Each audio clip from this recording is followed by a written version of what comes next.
जब आप प्रार्थना में रहते हैं और रोजों में रहते हैं, रोजे आपकी जो उपवास हैं वो आपकी जो शरीर की इच्छाएं हैं, आपका शरीर का जो आप पर शरीर क्यों कामयाब नहीं होते क्रिश्चियन? क्योंकि उनका शरीर भारी है उन पे।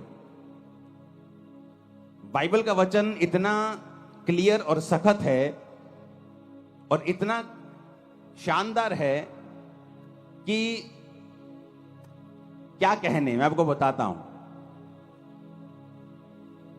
वचन कहता है कि एसाव याकूब दो जुड़वा भाई थे। बड़ा कौन था?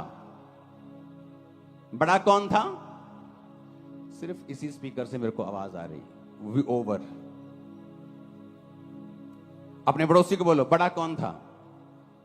कौन था? और बाइबल कहती है एसाव जब आया तो अपने भाई को उसने दाल पकाते हुए देखा। कहता है दाल मुझे चाहिए। कहता है दाल तुझे दे दूंगा, लेकिन तू बड़ा है। जुड़वा थे पहले, वो आया था।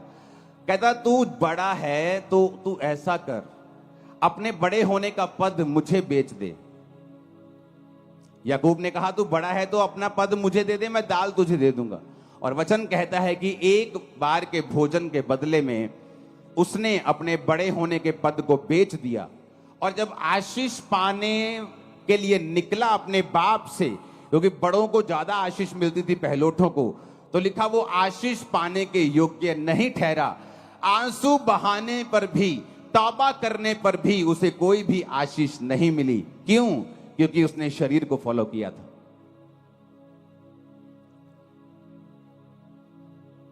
जो लोग शरीर को फॉलो करते हैं वो आशीष पाने के योग्य नहीं है। वचन कहता है कि अगर आप व्यभिचार में गिर गए, अगर आप पाप में गिर गए, अगर आप चोरी में गिर गए, तो आप सेवा करने के भी काबिल नहीं हैं उच्च पद की। वचन तो इतना गहरा है वचन। तो शैतान लोगों को नाकामयाब कैसे करता है? उनको शरीर के पीछे लगाता है, उनको पाप के पीछे लगाता है, डर के पीछे लगाता है, लोभ के पीछे लगाता है, लालच के पीछे, घमंड के पीछे, व्यभिचार के पीछे। और रोजे के उपवास क्या करता है? जब आप उपवास करते हैं, उपवास आपके शारीरिक जो आपका बॉस बन गया शरीर। अगर शरीर ने कह दिया कि रात को आपको मोबाइल देखना ही देखना है, गंदी फिल्म देखनी ही देखनी है, तो आप उसको करते हैं क्योंकि आपका शरीर भारा है, आपकी स्पिरिट हल्की है। आपका बॉस आपका शरीर है। और इसीलिए जब आत्मिक कामों में आप जाते हैं, जब आपको एक ब्रेक थ्रू की जरूरत होती है, जब आपको एक हीलिंग की जरूरत होती है, जब आपको परमेश्वर का हाथ चाहिए होता है, तब क्या होता है? तब आप चाहते हुए भी कुछ नहीं कर सकते, क्योंकि आपकी आत्मिक जो जिंदगी है वो कमजोर है। और जब आपको जरूरत होती है आप कुछ कर नहीं पाते हैं। अपने हाथों को उठाओ, प्रभु से कहो, खुदावन मैं अपने शरीर के अनुसार नहीं, अपनी आत्मा के अनुसार चलो, प्रभु यीशु मसीह के सामर्थी नाम में। दूसरा तिमुथियुस 2 उसकी 20 से 22 आयत, उसमें लिखा है बड़े घर में ना तो केवल सोने चांदी के, पर काठ और मिट्टी के बर्तन भी होते हैं। कोई कोई आदर, कोई कोई अनादर के लिए, कोई अपने आप को, यदि कोई अपने आप को इनसे शुद्ध करेगा तो आदर का बर्तन और पवित्र ठहरेगा और स्वामी के काम आएगा और हर एक भले काम के लिए तैयार होगा। जवानी की अभिलाषाओं से भाग, और जो शुद्ध मन से प्रभु का नाम लेते हैं उनके साथ धर्म, विश्वास, प्रेम और मेल मिलाप का पीछा कर। परमेश्वर ने कहा बड़े घर में सिर्फ सोने और चांदी के ही नहीं, काठ और मिट्टी के बर्तन भी होते हैं। अब आपके घर में बहुत से बर्तन हैं। एक आपके घर में गिलास है, आपकी रसोई घर में, जिससे आप पानी पीते हैं। प्लेट पड़ी है जिससे आप खाना खाते हैं। एक बाल्टी ऐसी पड़ी होगी, वाटर कूलर पड़ा होगा जहां आप पानी स्टोर करके रखते हैं, उससे पानी पीते हैं। और एक कहीं नुक्कड़ में रसोई घर में एक कूड़ेदान का बर्तन भी पड़ा होगा, जहां हर तरह का कूड़ा, खराब वस्तु, खराब खाना, बिगड़ा हुआ खाना आप उस कूड़ेदान में डालते हैं। वचन क्या कहता है कि वो कूड़ेदान का जो बर्तन है वो भी उसी घर का है, और जो आदर का बर्तन है जो स्वामी के मुंह से लगता है वो भी उसी घर का बर्तन है। तो परमेश्वर ने कहा कि लोग है तो मेरे विश्वासी, है तो मेरे बच्चे, है तो मेरे ही घर के बर्तन, पर कोई तो आदर का बर्तन है और कोई निरादर का बर्तन है। और लिखा जो कोई अपने आप को इनसे शुद्ध करेगा, किन से? व्यभिचार से, पाप से, शरीर के कामों से, निंदा से, चुगली से, विश्वासघात, माता पिता की आज्ञाओं को ना मानना, ढीठ, घमंडी, लड़ने वाले, गालियां निकालने वाले। परमेश्वर ने कहा अगर तुम इन चीजों से अपने आप को शुद्ध नहीं करोगे तो तुम अनादर के बर्तन ठहरोगे, और अगर तुम अपने आप को इन चीजों से शुद्ध करोगे तो आदर के बर्तन ठहरोगे। अगर तुम आदर के बर्तन ठहरोगे तो स्वामी के काम आओगे। अगर तुम स्वामी के काम आओगे, उसके मुंह से लगाए जाओगे, तुम्हारी आशीषें अलग होंगी, तुम्हारी आशीषें दूसरों के जैसी नहीं होंगी, क्योंकि तुम आदर के बर्तन हो। लिखा है क्योंकि मनुष्य स्वार्थी, लोभी, डींगे मारने वाला, अभिमानी, निंदक, जिसे अपना ही स्वार्थ है, जो हर काम अपने ही फायदे के लिए करता है, लोभी है, लालची है, हर चीज को बेचना आता है उसे, डींग मार। वो चर्च में गए थे, अच्छा ठीक नहीं हुए, आ जाओ मेरी चर्च में। डींगे मारनी। खुदावन का आत्मा यहां आपको हील करता है, मैं नहीं। और ये सुनो मेरी बात, आप गवाह होंगे, और आप गवाह हैं, लंगड़े चलाए जाते हैं और कोड़ी शुद्ध किए जाते हैं। लेकिन आपने कभी ऐसा नहीं सुना होगा कि अगर चंगाई चाहिए तो सिर्फ मेरी चर्च में आओ। यह निशानी है कि वो पास तक गिर चुका है और वचन में नहीं। अभिमानी, निंदक, माता पिता की आज्ञा टालने वाला, कृतज्ञ यानी विश्वास, थैंक्स गिविंग ना करना, ऐसे दो तरह के लोग होते हैं। प्रभु के सामने कृतज्ञ, लोगों के सामने कृतज्ञ। प्रभु जो मर्जी कर दे उसका थैंक्स नहीं करते, अगली डिमांड, उसके अगली डिमांड। जो प्रभु ने पीछे किया उसका कोई थैंक्स नहीं, अगली डिमांड, उससे अगली, उससे अगली, उनको कृतज्ञ बोलते हैं। और ऐसे लोग भी होते हैं, आप अगर उनके लिए कुछ करेंगे बोलेगे ले मैं तो इनका वर्कर हूं, ये तो इनका फर्ज बनता था करना। मैंने लाइफ में वर्कर देखे 30-30 साल से काम करते हुए, सेम सैलरी, धीरे धीरे सैलरी बढ़ रही है कछुए की चाल से, और कोई हेल्प नहीं की। मैंने देखे हैं वर्कर लोगों के घरों में काम करते, लोगों की जिंदगियों में काम करते हुए। तो उसने कहा जब तुम्हारी हेल्प हो, जब तुम्हें कुछ मिले तो उसका थैंक्स करो, वो इंसान हो या परमेश्वर। अपवित्र, दया रहित, क्षमा रहित, दोष लगाने वाला, असंयमी, कठोर, भले के बैरी,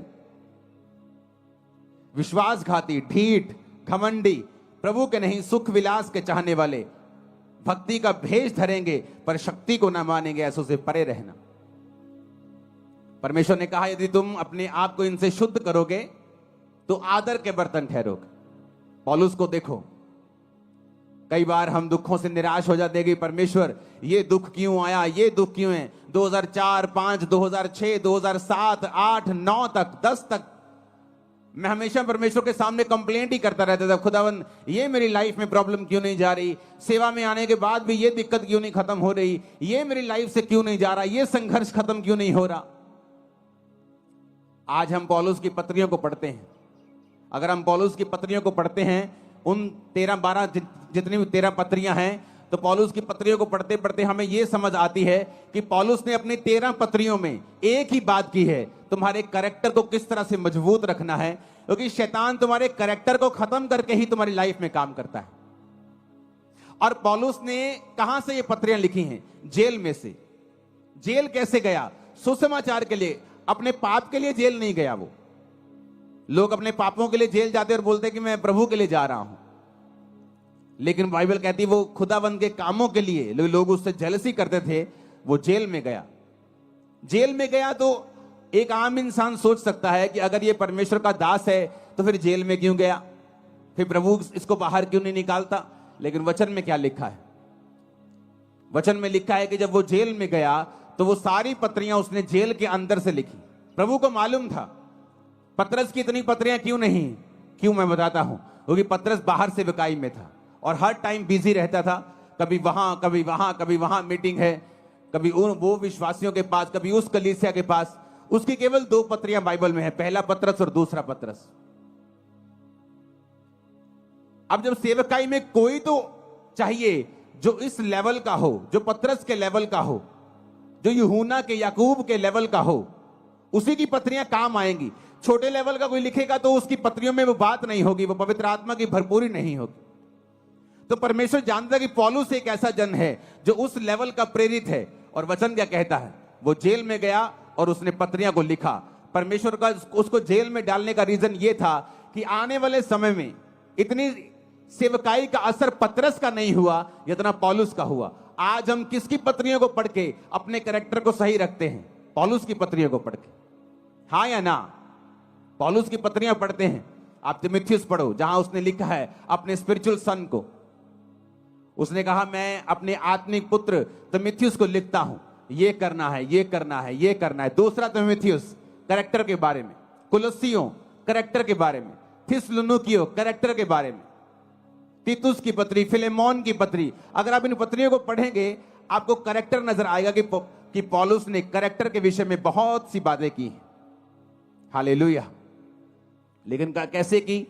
बाइबल कहती है हर एक चीज मिलकर भलाई को पैदा करती है जो प्रभु यीशु से प्यार करते हैं। उसने अपने आप को पवित्र रखा, फास्टिंग में रखा, प्रेयर में रखा और जेल से पत्रियां लिखी जो आज तक हम पढ़ के आशीष पा रहे हैं। अपने हाथों को उठाओ, बोलो हर एक दुख के लिए जो खुदा की मर्जी से आया, मैं खुदा का थैंक्स करता हूं। ऊंची आवाज में बात करो।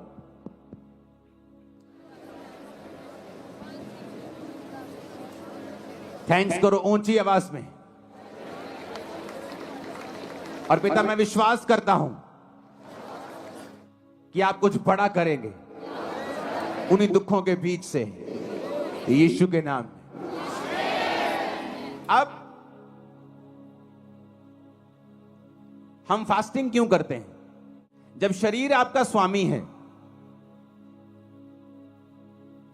आज आपको रोजा रखना है 5 बजे तक, लेकिन सुबह आपको इतनी भूख लगी छोले भटूरे देख के कि आपने अपना रोजा खोल लिया, क्योंकि आपका शरीर आपका स्वामी है।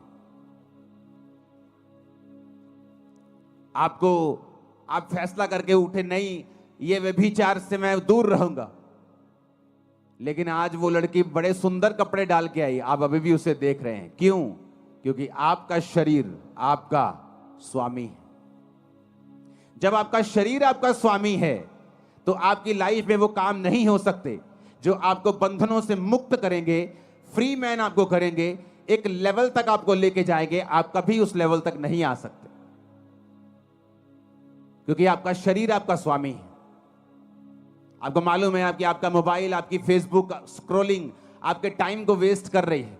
ये टाइम आपको प्रेयर में देना है। क्यों? क्योंकि आपका शरीर आपका स्वामी है। आप जब फैसला कर लेते ये काम मैं नहीं करूंगा और आप प्रार्थना में चले जाते, उस तरीके से आप अपनी आत्मिक लाइफ को, अपनी आत्मा को अपने जीवन का स्वामी बना देते हैं। और वचन कहता है जो आत्मा से चलेगा वो जिएगा। आमीन। हालेलुया। ऊंची आवाज में हालेलुया। आप जानते नहीं आत्मा में रहना और प्रार्थना और उपवास में रहने से कितने बंधन टूटते हैं और कहां ये चीजें लगती हैं जाके, आपको मालूम भी नहीं। पिछले दिनों जब मैं प्रार्थना उपवास में था तो इस थर्सडे मैंने चर्च आना था, लेकिन थर्सडे में जब मैं प्रार्थना कर रहा था बुधवार को, तो परमेश्वर मुझे दर्शन देने लगा प्रार्थना में। जब प्रार्थना उपवास में मैं पिछले दिनों में था तो प्रेयर कर रहा था तो परमेश्वर दर्शन देने लगा। और ऐसे दर्शन नहीं देने लगा कि मैं कुछ मांग रहा हूं प्रभु से कि मुझे ये चाहिए, मुझे ये चाहिए। जस्ट मेरी आदत है खुदावंद की प्रेजेंस में बैठना और बैठे रहना और प्रेयर करना और बेदारी के लिए प्रेयर करना, लोगों के लिए प्रेयर करना, मेरा अपना कोई मसला नहीं है खुदावंद के सामने। मेरे मसले चर्च के होते हैं, आपके होते हैं। आप यहाँ काउंसलिंग के लिए आते हैं, आपके केस मोबाइल पे मेरे पास आते हैं, जब उनसे हल नहीं होता डायरेक्ट मेरे पास आते हैं, तो मैं लिख के भेजता हूँ, इसको ये कहना है, ये कहना है, या सिर्फ ले हैंड में खड़ा करो, या इसको रोजे रखवाओ, या मुझसे मिलाओ, इसे ऑफिस भेजो। तो मेरा मसला सिर्फ आपके साथ होता है।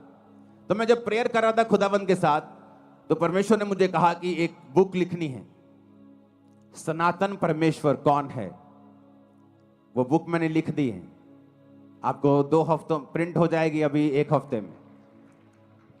मेरी तरफ से सब चला गया है, जस्ट वो डिजाइन हो रही है, प्रिंट हो जाएगी और आपको 1-2 हफ्ते में बुक मिल जाएगी। आप नोटिस करेंगे उस बुक के जरिए से जो लोग परमेश्वर में नहीं हैं, आप उनको जस्ट वो बुक दे देना, मैं कह रहा हूं वो चर्च में बैठा होगा, इतना छुएगा खुदा उससे।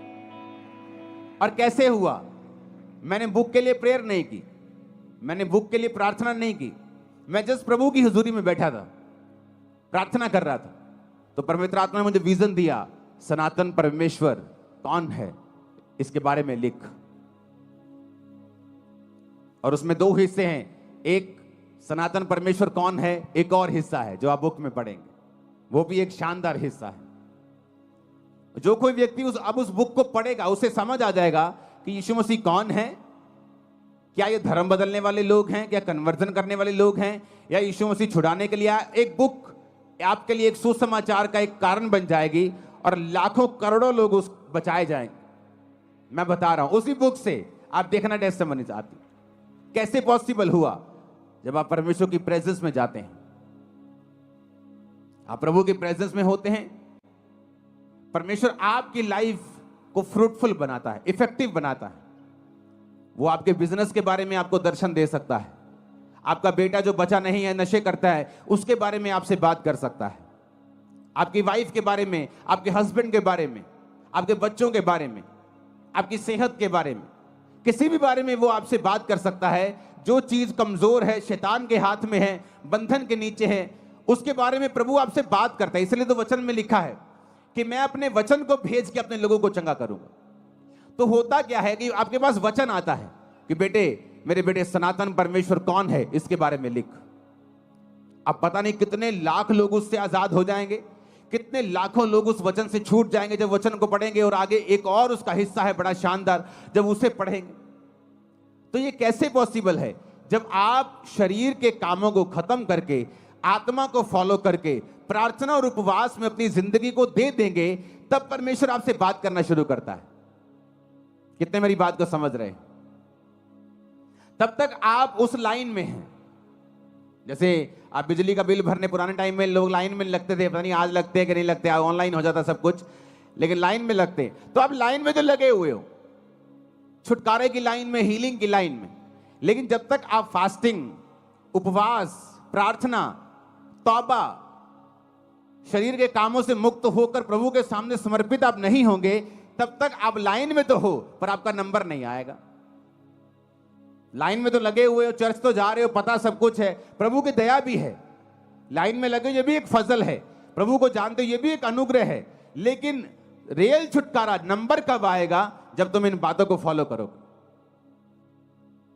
ऊंची आवाज में हालेलुया बोलो। और जब हम उपवास करते हैं, क्या होता है? उपवास हमारे शरीर के जो बॉसपन है, उसका जो बॉसी शरीर है, जो मालिक बनता है, वो उसके मालिकियत को खत्म कर देता है। जो शरीर का प्रभाव है, पाप का प्रभाव है, गंदगी का प्रभाव है, नेगेटिविटी का प्रभाव है। मुझे आज भी याद है 2004 में जब मैं परमेश्वर में आया था, तो शैतान मेरे पे अटैक करता था बहुत। वचन जानने के बाद भी, प्रार्थना करने के बाद भी, सिर्फ 1, 2, 3, 4 महीने ऐसा हुआ मेरे साथ। तो जब वो अटैक करता था मेरे पे कभी कभी, तो पवित्र आत्मा मुझे पता क्या बोलता था? मुंह से बोल। मैंने फास्टिंग स्टार्ट कर दी। खाना 6 बजे खाया है, शाम को 7 बजे, 10 बजे है रात के अभी, लेकिन मेरे मुंह से निकलता, मैंने मेरी अभी से फास्टिंग स्टार्ट। जब मैं मुंह से निकालता था, प्रार्थना में बैठता था, शैतान के अटैक कम होने लगते थे। सिर्फ मुंह से निकाला, फास्टिंग स्टार्ट है। मैं फास्टिंग से प्रेयर से, उपवास से शैतान के ऊपर मैंने फतह पाई। जब आप फास्टिंग करते हैं, आपका जो शरीर बॉस है, उसकी जो मालिकियत है, बॉसीपन है, वो खत्म होता है। वो कम शरीर जो है, उसकी जो इच्छाएं हैं, वो आप देखना फास्ट रख के, खासकर जो लोग दिन रात के फास्ट में, दिन दिन के फास्ट में ये इतना प्रभावित नहीं होता। मैं आपको बता रहा हूं, फायदा होगा, उसका फायदा होगा, प्रभु आपकी प्रेयर को सुनेगा, फास्टिंग कबूल होगी। लेकिन दिन रात के जो फास्ट हैं, ये एक अलग लेवल के फास्ट है। हालेलुया। तो जब दिन रात के फास्ट हम रखते हैं, तो आपके शरीर के अंदर से जो जो कब्जा किया हुआ है शैतान ने, जो बंधन है, जो बॉन्डेजेस हैं, पाप के प्रति आपका खिंचाव है, प्रभावित है आप उससे, आप कंट्रोल नहीं कर पा रहे हैं, आप दिन रात के फास्टिंग में चले जाएं। आप देखें आपकी आत्मा कैसे आपका बॉस बनती है। इसलिए वचन में क्या लिखा है, जब तुम शरीर के अनुसार चलोगे तो मरोगे। कौन सी मौत के बारे में बात कर रहा है? वो शारीरिक मौत की बात नहीं कर रहा है इसमें। वो एक ऐसी मौत की बात कर रहा है जो आज सब घरानों में काम करती है। हस्बैंड वाइफ तो हैं, लेकिन मैरिड लाइफ मरी हुई है। नाम से तो ठेकेदार है, पर बिजनेस मरा हुआ है। क्योंकि वचन कहता है जब तुम शरीर के अनुसार चलोगे तो मरोगे, पर अगर कहता आत्मा के अनुसार चलोगे तो जियोगे। हालेलुया। कि नाम से तो पास्टर हैं, पर सेवकाई मरी हुई है। कोई रिजल्ट नहीं, कोई उत्साह नहीं लोगों में, कोई अधीनगी नहीं, कोई लाइफ नहीं, कोई बोना नहीं, कोई प्रेयर नहीं। क्यों? आपको शरीर के ऊपर पास्टर को फतह पानी पड़ेगी, उसको पाप के ऊपर फतह पानी पड़ेगी, फिर वो लोगों को लीड कर सकता है। हालेलुया। आप जब फास्टिंग करेंगे, आपके शरीर के अंदर से वो जो पाप का प्रभाव है, जो हैवीपन है, जो अट्रैक्शन है, जो लालसा है, जो तलब है, वो खत्म होती है। आपकी आत्मा आपका बॉस बनती जाती है। और एक दिन में नहीं, या एक साल में, 6 महीने में नहीं होता। ये कॉन्टिन्यू एक प्रोसेस है। जिस तरह मौसम बदलते हैं, गर्मी आती है, सर्दी आती है, बारिश आती है, आपकी आत्मा के जीवन में भी कई बार विश्वास में आप टॉप पे होते हैं, कई बार शैतान आपके विश्वास को हिला रहा होता है, मौसम आते हैं। पर जब आप कंटिन्यू फास्टिंग में और प्रेयर में रहते हैं, आप हर मौसम से निकल जाते हैं और आगे बढ़ते हैं। फिर समय आता है जो वचन में लिखा है कि फिर समय आने पर मैं तुझे फल दूंगा। समय आने पर तू फल लेके आएगा। जिस तरह वचन में लिखा है भजन संहिता 1 में कि समय आने के ऊपर तेरे पत्ते तो हरे रहेंगे क्योंकि तू नदियों के किनारे लगा हुआ है, लेकिन समय आने पर फिर फल भी आएगा, गवाहियां भी आएंगी। आमीन। ऊंचे वाला चाहिए चर्च, ऊंची आवाज में आमीन बोलो। हालेलुया। ऊंची आवाज में हालेलुया बोलो। अपने पड़ोसी को बोलो, जो कोई अपने आप को इनसे शुद्ध करेगा वो आदर का बर्तन ठहरेगा और स्वामी के काम आएगा और हर एक भले काम के लिए तैयार होगा। आमीन। ऊंची आवाज में आमीन बोलो।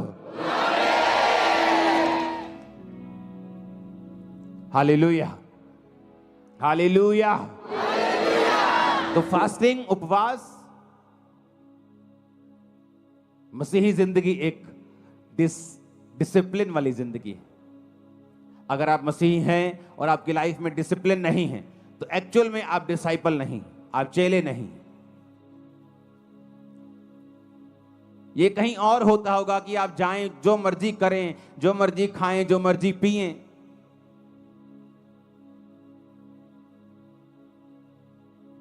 लेकिन मसीह में ऐसा नहीं होता। यीशु मसीह ने कहा अगर तू इनसे अपने आप को शुद्ध करेगा तो स्वामी के काम आएगा, आदर का बर्तन ठहरेगा। क्योंकि बड़े घर में आदर के बर्तन भी होते हैं और निरादर के बर्तन भी होते हैं। तू देख, अपने आप को परमेश्वर के घर का आदर का बर्तन ठहराना चाहता है या निरादर का बर्तन ठहराना चाहता है?